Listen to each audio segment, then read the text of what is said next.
We've all heard it before, one size fits all, and that is just not true when it comes to lead generation. So we surveyed the top 5 producers at Thrive Realty Company to find out exactly how they're filling their pipeline.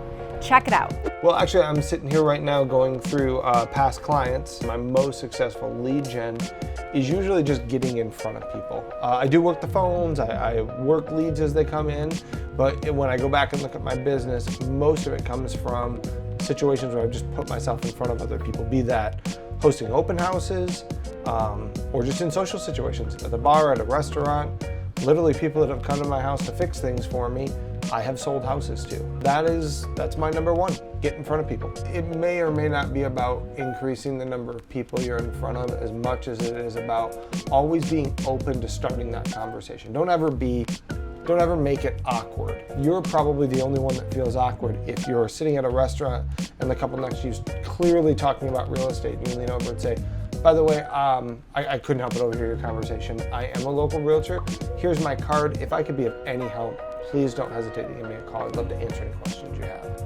It can be that simple, and then turn around and leave them alone unless they ask you questions. Make sure you say goodbye before they leave the table. It's just being open to the conversation, always remembering that when you're in a commission-based job, especially like this where the business is so hyper-local, you're kind of always at work.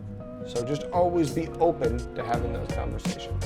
My favorite lead gen source is really meeting people where they're at. Depending on how I know you, that may lead me to connect with you authentically through social media.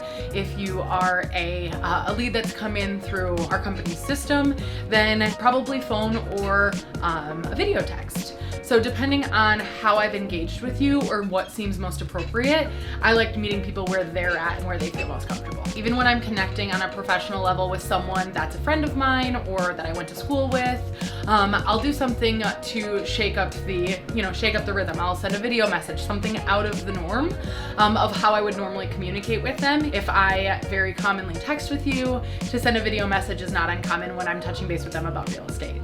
So my most successful form of lead gen lately has been my sphere. It has not always been that way.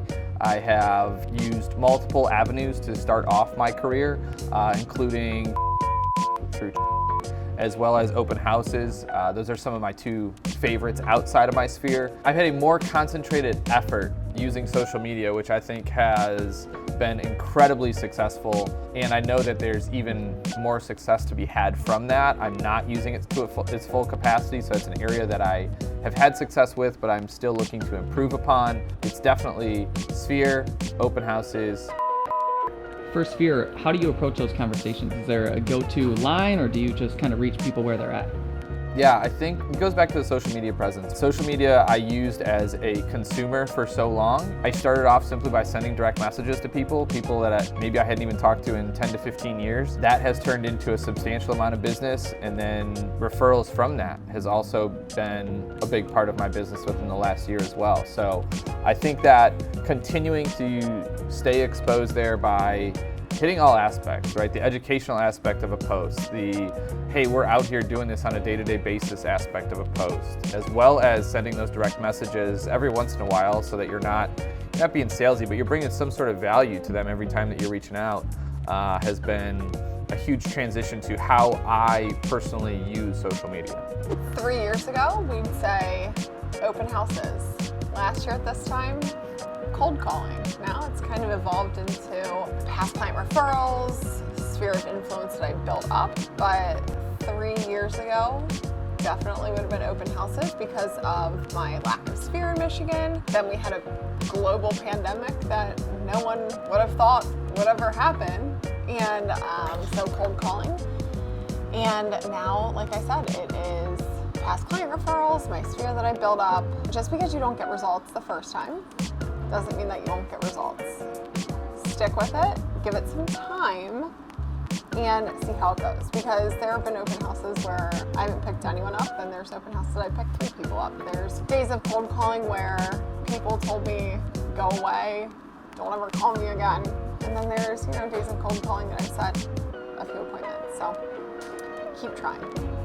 My most successful form of lead generation, and probably my favorite, is just reaching out to my sphere, people in my world already. You know, family, friends, people I went to school with, people on social media I'm friends with. I love connecting with people in my life and seeing what's going on and, you know, being able to be there to help, whether it's with buying and selling needs, real estate needs, or even just being able to be a general resource for knowledge of like, hey, I'm fixing up my house. What do you think I should do here? Or how should I prep to do this in the future? So it's a great resource to connect with everybody, but also just being able to rely on those people in your life that you trust that want to work with you.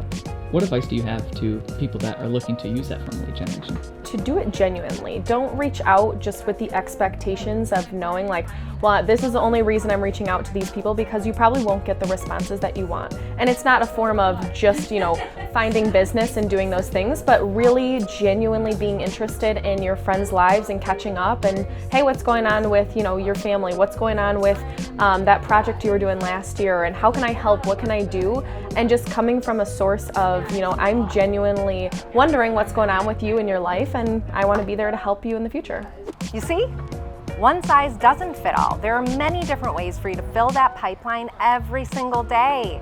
And what we want you to do is try them all so that you can find which one you're the best at. Okay. Facts. Bears eat beets. So we surveyed the top 5 producers at Thrive Realty Company to find out exactly how they're filling their pipeline. Check it out. Boom, boom, boom, boom, boom, boom, boom. So you see? Some of the market share of open houses, as well as work my sphere to continue to grow that portion of my business as well and become more well-rounded.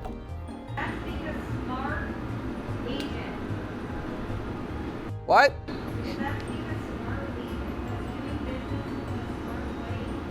Thanks, Kim. Oh, Mic drop. What's that, Amy? Darren, what'd you say? How long do you want this to be? Because I just rambled a ton for you the first time. My favorite lead gen source is actually meeting people where they're at. Depending on how I know you, that may or may not Go away, bro.